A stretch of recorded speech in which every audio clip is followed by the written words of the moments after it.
Él empezó a trabajar en el 59 y hasta el 89. Estuvo 30 años trabajando, la antigua Villosa que llamaban. Empecé a trabajar en el año 1961, en agosto. No me recuerdo bien si fue el 4 o el 12 de agosto de 1961, con 15 años. En el 71 empecé a trabajar en Montero. Bueno, yo he trabajado hasta casi los años 90 en la siderurgia y evidentemente he trabajado con amianto. Al principio trabajaban en un horno que se llamaba el sistema Pittsburgh, que era de estirado vertical de la masa fundida del vidrio, por decirlo así. Entonces había 34 pares de rodillos que estaban recubiertos de amianto y lo que hacían era estirar la masa de vidrio incandescente hacia el techo, hacia la segunda planta, que era donde se enfriaba y se procedía a cortarlo. Entonces esos 34 pares de rodillos de amianto se iban desgastando. Esta empresa trabajaba con el amianto y se dedicaba a hacer cosas relativas a aislar los materiales donde iban, como calderas y parte del motor o tubos de escapes de amianto. Este amianto venía puro, se mezclaba con una fibra que llamábamos algodón y se llevaba a las cardas. Pues lana mineral, amianto, fonglas, productos aislantes, su mayoría todos ellos. Y entonces, cuando estaba en la carda, lo que caía en un pozo, y en ese pozo, cuando estaba lleno, porque estaba bajo la carda un pozo, cuando estaba lleno tenía que bajar la gente a echarlo en sacos o en cestos para llevarlos a un molino que se volvía a recuperar.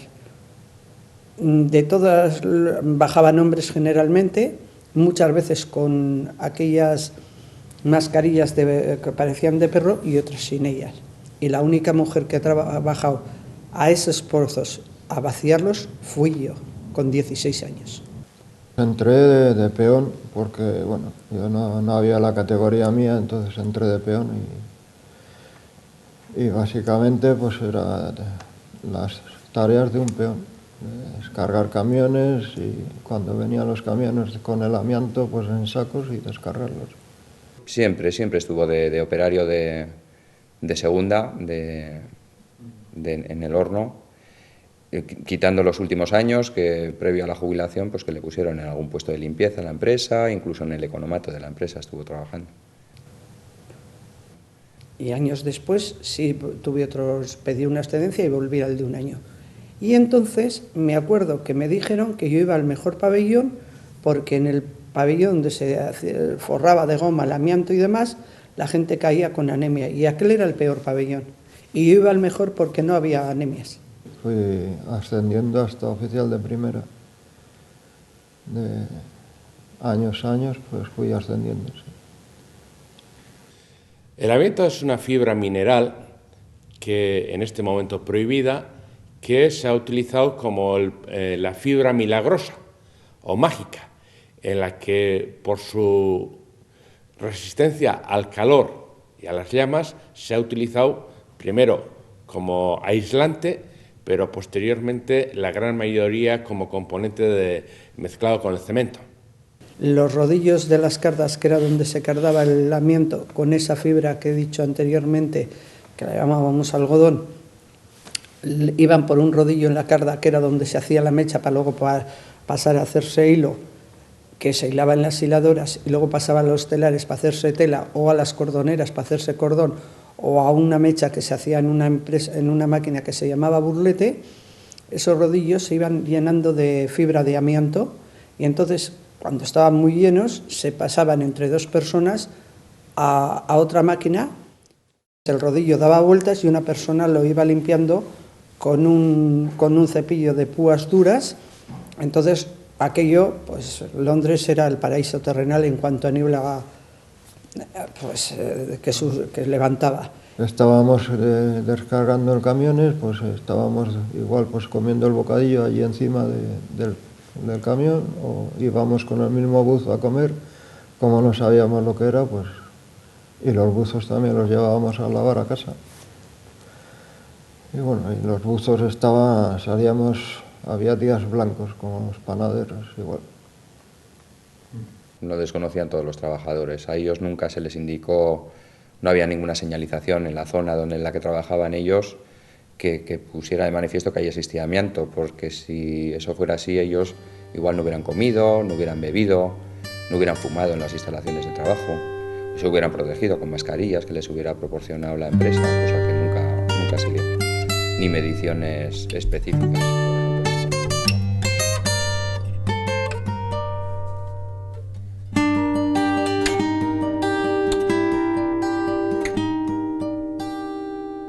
Pues las revisiones médicas eran una radiografía normal y corriente y sobre todo el análisis de sangre y orina, por lo que he dicho anteriormente del departamento donde se utilizaba disolvente para productos volcanizados y eso.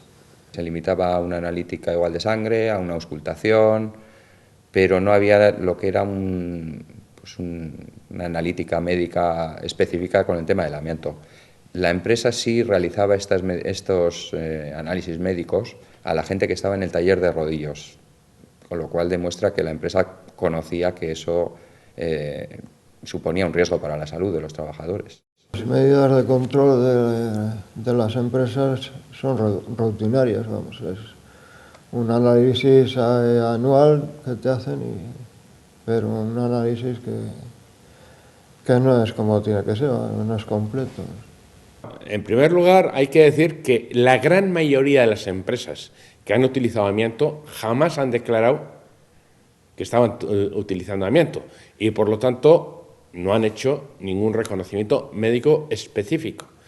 Incluso en aquellos que han declarado, yo tengo serias dudas, y hay en empresas como Montero, etcétera, tengo serias dudas de que los reconocimientos fueran realmente específicos, para que no detectasen las lesiones pulmonares que ya estaban produciendo en esas placas pleurales benignas en una primera fase, pero que realmente antes que surgieran los cánceres o los mesoteliomas en concreto.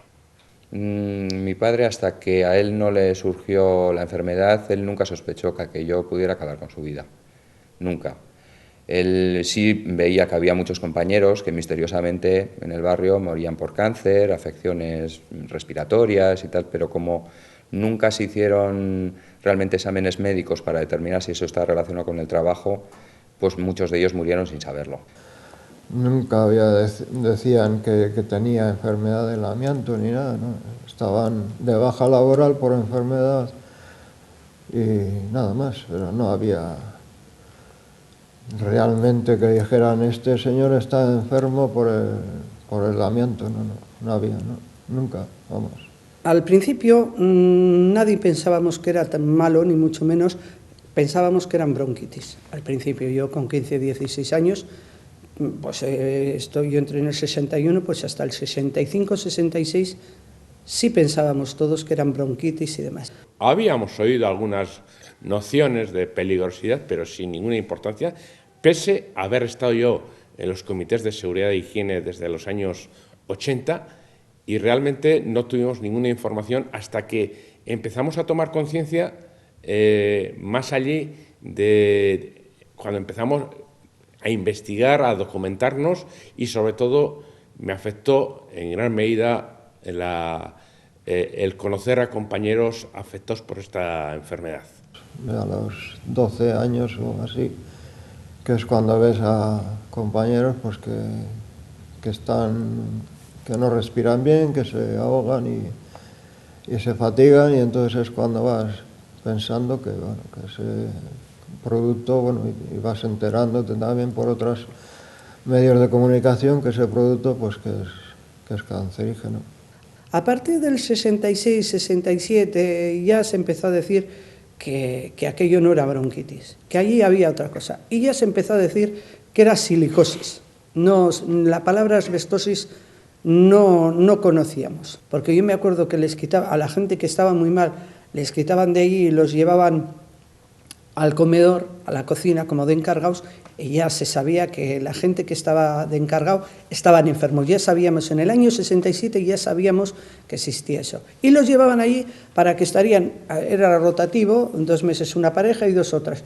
Y ya sabíamos que entonces aquello era amianto, pero la legislación vigente Ni el patrón ni nadie se preocupaba para nada de los pobrecitos enfermos, que mi patrón lloraba cuando iba a los entierros, lloraba pobrecitos mis enfermos, pero ya sabíamos que era. Y la mayoría de ellos les jubilaban hoy y morían con mucho al año, ¿no?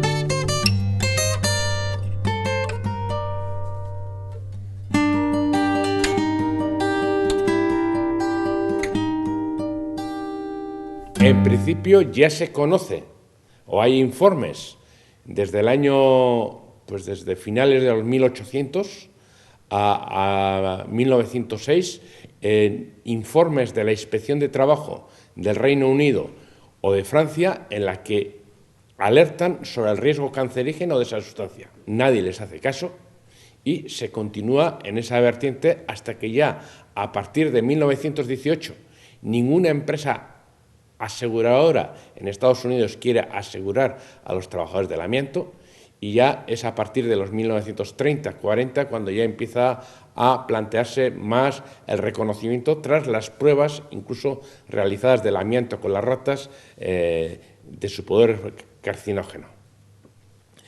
Pero realmente después de la Segunda Guerra Mundial hay un boom de utilización del amianto.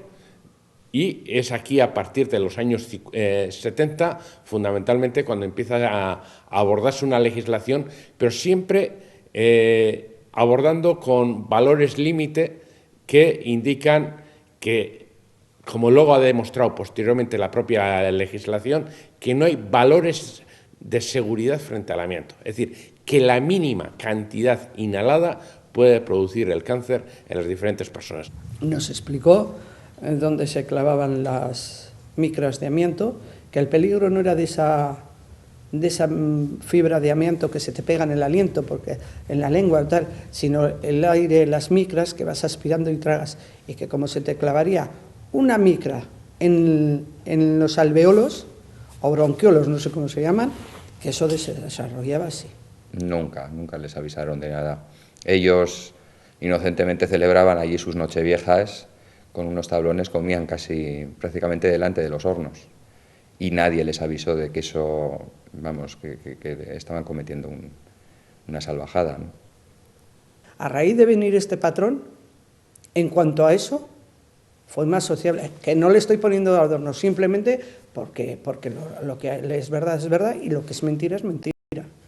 Este señor luego no puso ningún impedimento en dar mascarillas, pero hasta que puso la aspiración en condiciones, tela marinera. Lo que sí me gustaría remarcar es el tema de la legislación, que es en lo que los empresarios a veces se escudan, en decir que ellos desconocían que esta enfermedad se les exigiera algún requisito a la hora de seguridad o higiene. Y hay ordenanzas de seguridad e higiene del 71 que ya exigían unas medidas específicas en cuanto a llevar mascarillas, en cuanto a no comer o beber o fumar en las instalaciones, en cuanto a la limpieza de los buzos, que debía ser en las instalaciones de la fábrica y nunca sacar la ropa fuera. Bueno, en principio, cuando nos empezaron a dar las primeras charlas y decirnos lo verdaderamente peligroso que era para la salud este material, hubo gente que sí que nos mentalizamos y otra gente de que no, pero nunca han castigado por no ponerse una prenda de seguridad en la que está en juego. ¿Por qué? Porque no les interesa, porque aunque te dicen lo malo que es, lo más importante es que no te obsesiones con el peligro que corres, ni que te mentalices demasiado. El control que se toma hasta de, pues no sé, hasta los 20 años es normal darte una mascarilla de papel y nada más, poco más, no te dan más. Luego ya sí, luego se empezaron, pues cuando dijeron que era malo y eso, pues cuando se empezaron a hacer más no sé, más control y darles unos buzos desechables, y era Cuando venía un inspector de trabajo, que yo he visto pocas, cuando entré, eran avisadas de antemano y se nos sacaban a los menores, a los de 15 años, se nos sacaban del puesto de trabajo porque además nos tenían a relevos. Entonces estaban previamente, pero daba igual porque aquel pabellón ni se limpiaba, pero allí no ha habido nunca una multa. Ni años después cuando dijeron que era tan malo el amianto. Nunca. Nunca ha habido una multa de decir, oye, que ha venido una inspección, esto no... Si nos comíamos el amianto a cucharadas. Cuando venía a inspeccionar el taller, a ver cómo estaba el taller de limpio, de que eso, se avisaban el día anterior, de mañana va a venir, hay que hacer limpieza. O sea que la inspección que hacían era rutinaria, porque para cuando iban a mirar ya estaba todo limpio. O sea que... Yo creo que hay una falta absoluta de asumir el principio de precaución. Es decir, se valora si hay tantas micras por centímetro cúbico o no. Es decir, si está dentro de la legislación o no. Con lo cual las empresas manipulan continuamente cuando se hacen las mediciones. Y en ese terreno, tanto Osalan como anteriormente el Instituto Nacional de Seguridad y Higiene, pues realmente han sido muy dependientes de las empresas, que es lo que han estado valorando si está dentro de la ley o no, no tanto si hay riesgos para la salud o no. Esa dilación en el tiempo tiene su explicación. La enfermedad tarda 15, 20 o 30 años en producirse. Si tienen ese margen de tiempo para poner las medidas de prevención, tienen también ese margen de tiempo para sacarle beneficio económico. Entonces, de lo que se trata en realidad es de hacer números. Es de hacer números y de decir cuántos tienen que caer para que la empresa produzca tanto. A cuántos tenemos que indemnizar, pero si me compensa el beneficio, a la empresa al final lo que le compensa es el beneficio.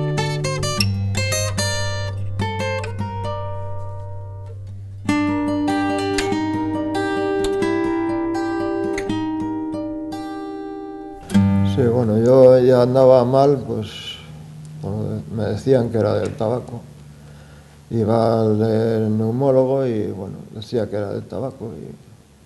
Y ya después de jubilarme fue cuando ya acudí al médico del especialista y me mandó a hacer unas placas.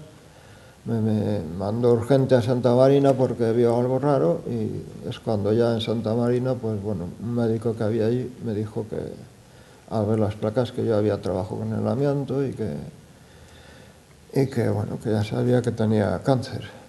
Él se jubiló en el 89 y bueno, pues como todo sueño de inmigrante se fue al sur, a su tierra, se compró una casa y en 3 años tuvo un derrame, pues realmente en el consultorio del médico le vino un borbotón de sangre y directamente le ingresaron en el hospital. Lo que tuvo fue un derrame pulmonar y ahí ya le detectaron que tenía asbestosis.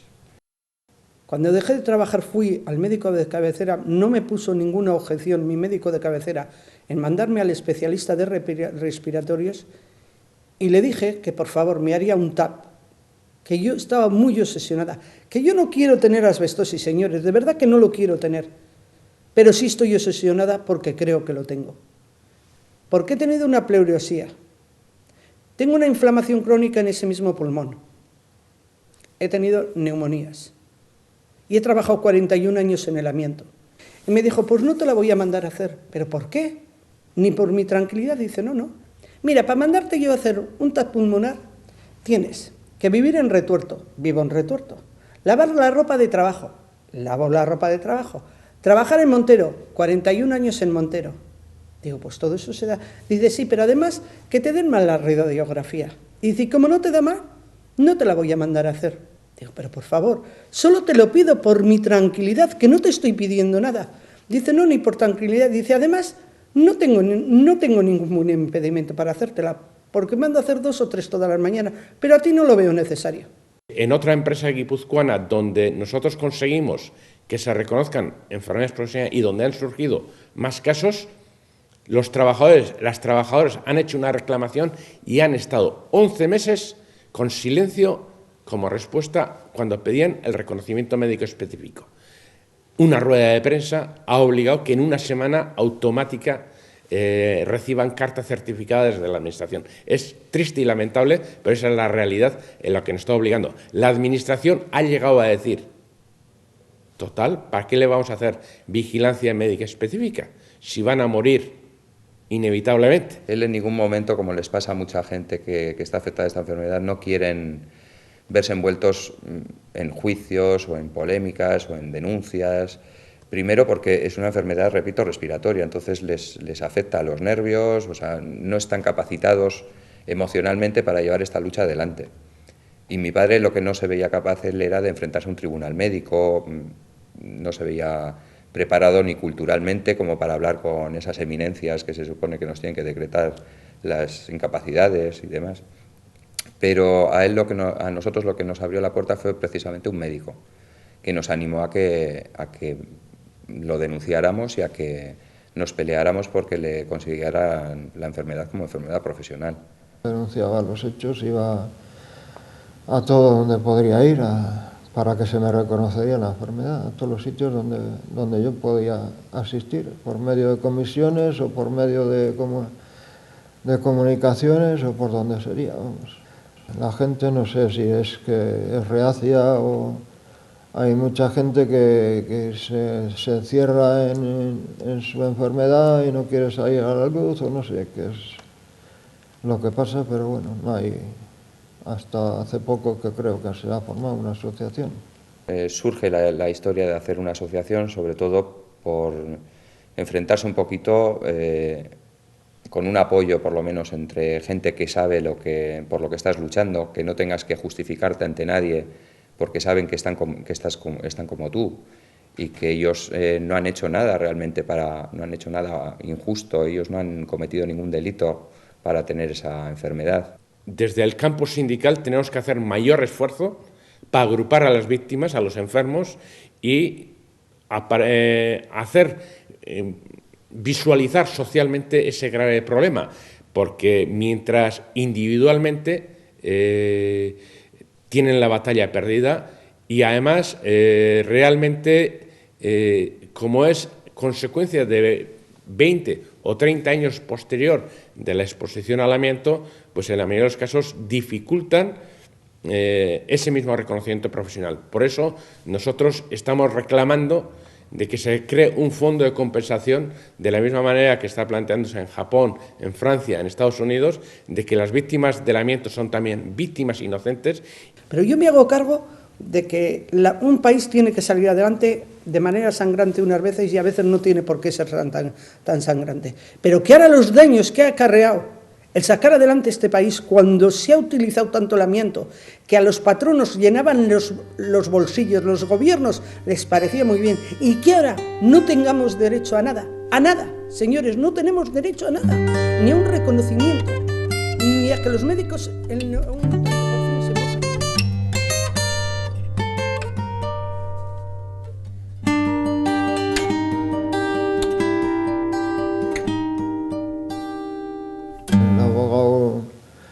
Miró todos los papeles y las placas y bueno, el abogado ya me dijo que tenía la enfermedad del amianto. Pero bueno, como era muy difícil conseguir una jubilación por enfermedad profesional, pues lo consiguió por medio de la enfermedad de la columna, de la espalda y las cervicales. Gente que ya está jubilada, que está afectada por la enfermedad y aún así no quiere denunciarlo. Yo en eso, yo creo que sufren un poco el síndrome que tenía mi padre con respecto a la empresa, ¿no? Él siempre a la empresa la tomó como si fuera una especie como de padre que te acogía y que te daba trabajo y velaba por ti, te ponía, edificaba casas para que vivieras cerca de la fábrica, o sea, siempre como un aspecto muy bondadoso del empresario, ¿no?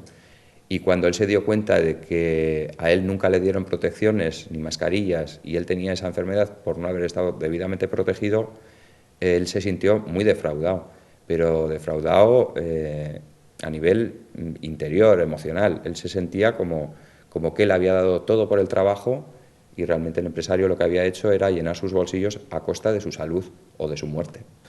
Me siento engañado completamente de cara a la empresa y de cara a las instituciones, vamos. Me siento defraudado por todo. Lo que sí quiero hacer hincapié es que Osalan estuvo, bueno, a raíz de la denuncia mía, fue Osalan al taller a hacer una inspección y, bueno, y estaba un compañero mío, que de hace también 28 años que lo conozco, pues, y le pusieron una maquinita en el cinto para que haría los mismos cometidos que normalmente hacíamos nosotros. Y bueno, le dijo que ahora no había el amianto como había antes. No obstante, le dijeron, bueno, tú ponte en el cinto esta máquina y vamos a probar, a ver. Y bueno, pues estuvo el chico por ahí dando vueltas en la empresa de amianto puro y le metió en la máquina un trozo de amianto para ver lo que daba. Y bueno, y al tiempo, a la semana o 2 semanas, él le preguntó al jefe de seguridad, bueno, oye, el reconocimiento este que ha hecho Salan, ¿qué? Dice, no, ha dado negativo.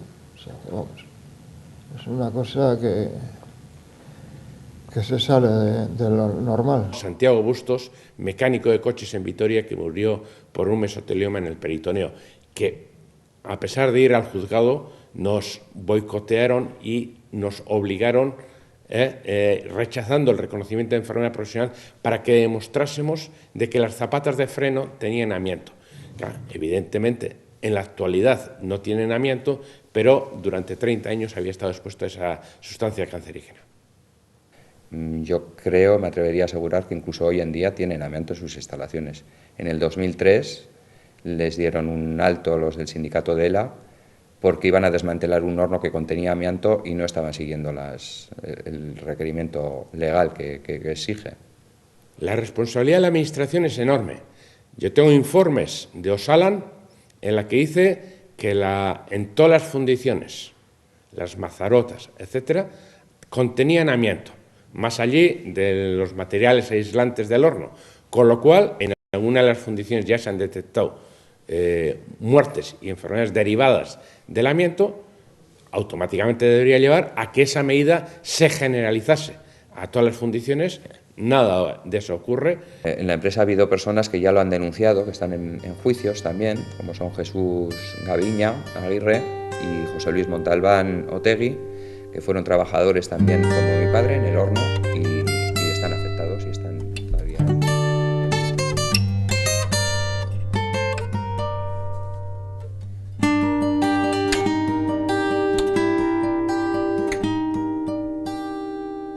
Y me veo impotente ante estas autoridades sanitarias, porque les voy a decir una cosa, señores. A mí ustedes no me engañan. Como tuvieron que dar carpetazo al amianto, los daños colaterales que ha creado el trabajar con amianto, no se quieren hacer cargo de ellos. Y este país ha salido adelante, también gracias a los trabajadores del amianto. Pero si ha habido unas consecuencias graves, háganse cargo de ellas y no nos dejen abandonados como perros. Que cuando yo con 15 años iba a relevos a trabajar a las 6 de la mañana, ustedes chupaban beneficios y los patronos también. Que ahora se hagan cargo, porque si no me parecen tan verdugos como los que matan a sangre fría. Porque nos están dejando morir a sangre fría sin reconocer el esfuerzo que hemos realizado durante muchos años. Hay gente que tiene la enfermedad, pero si no tienes un grado avanzado de la enfermedad, no te conceden nada. Existe un porcentaje para darse las incapacidades, pero eso, bueno, a nivel de laboral general, también a nivel de sorderas, a nivel de vista o tal, existe una puntuación que ellos te van dando para qué nivel de dolencia tienes, ¿no? O qué tipo de incapacidad tienes por esa dolencia.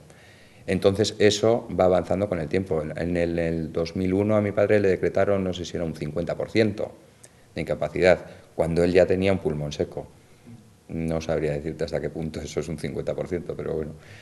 Y luego eso, a medida que iba avanzando, si tú tienes problemas para acceder a transportes públicos o para desplazarte, o necesitas apoyo en casa para levantarte, para incorporarte, esos son más puntos para el tema de la incapacidad, que a veces ellos exigen que incluso vaya el propio enfermo allí, pero claro, si está en esa situación es un poco incongruente.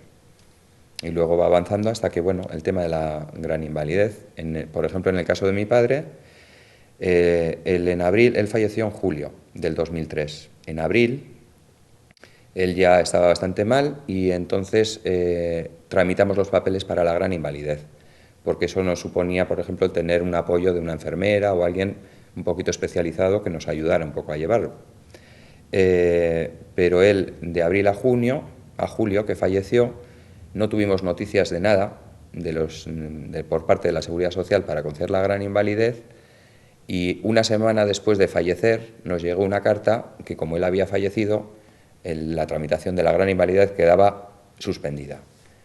Fue mi indignación tan gorda que yo llamé a la Seguridad Social, hablé con la directora de la Seguridad Social y conseguí la gran invalidez. Me la pagaron en septiembre, fallecido mi padre en julio. Se reconoce que tengo asbestosis pleural, pero no como enfermedad profesional, en grado de insuficiente, decían. Hasta ahora, hasta hace poco, vamos. Hace 2 meses que se me ha reconocido. Pues 6 años han pasado, 6 largos años.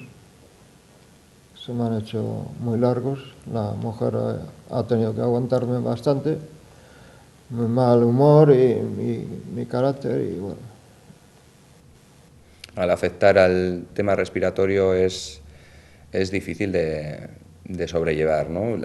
Primero para el afectado, que ve cómo su capacidad pulmonar queda muy reducida, y siguiente para los que están alrededor, porque ni siquiera prácticamente puedes descansar tranquilo al lado de una persona que tiene esta enfermedad, porque tiene sobresaltos por la noche, porque de repente se pone nervioso y no consigue moderar su ritmo de respiración.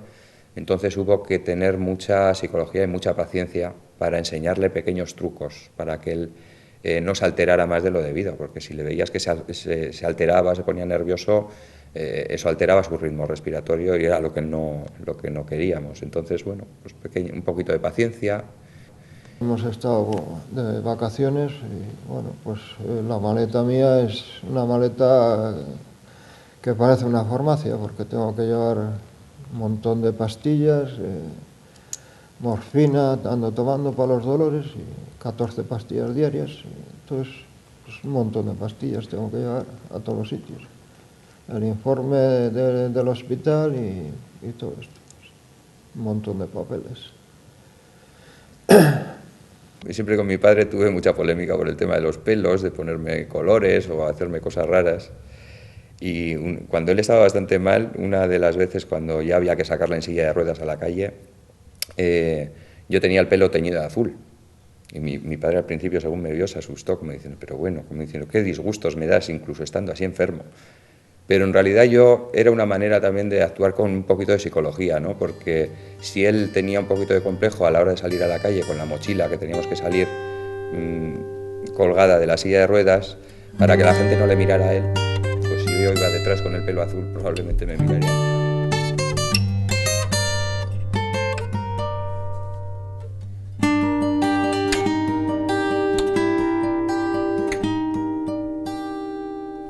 Nosotros hemos hecho un estudio a partir de las toneladas de amianto importadas y personal expuesto. Nos gustaría equivocarnos.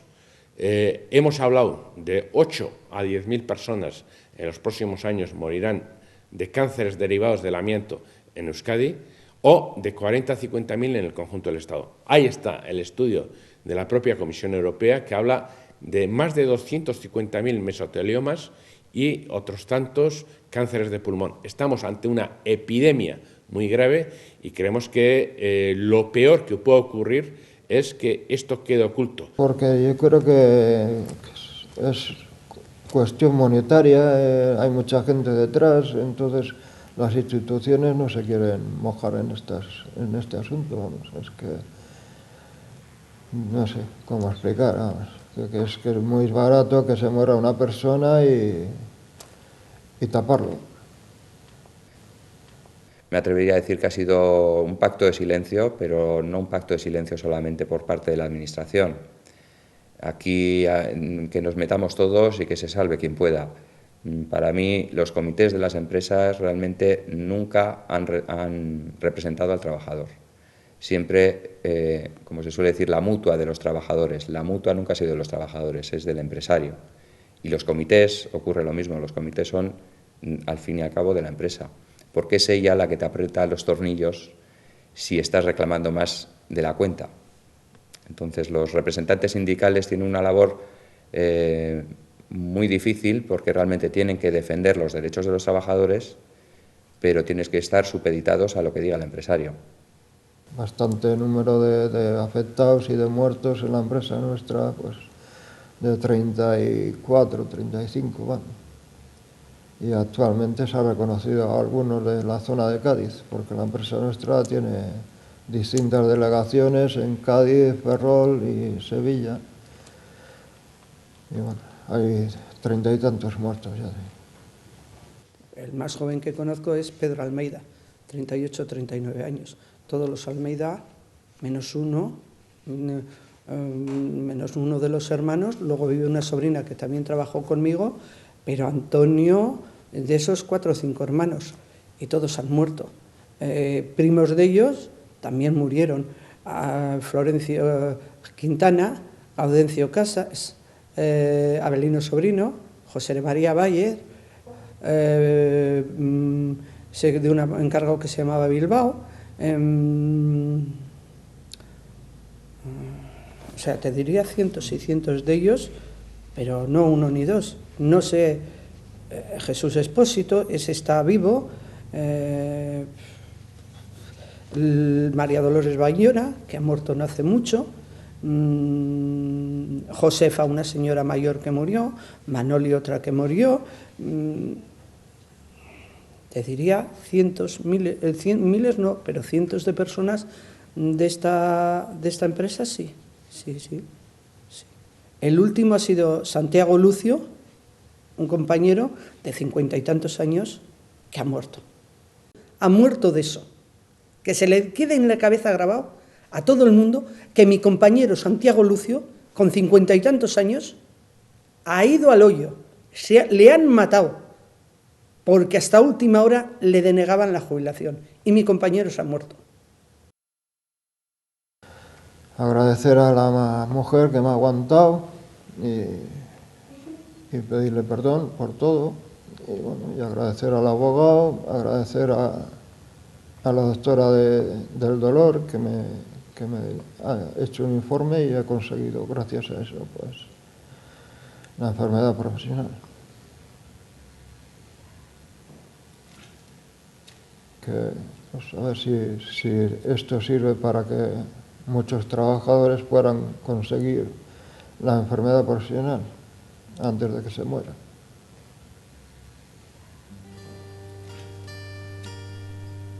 Gracias.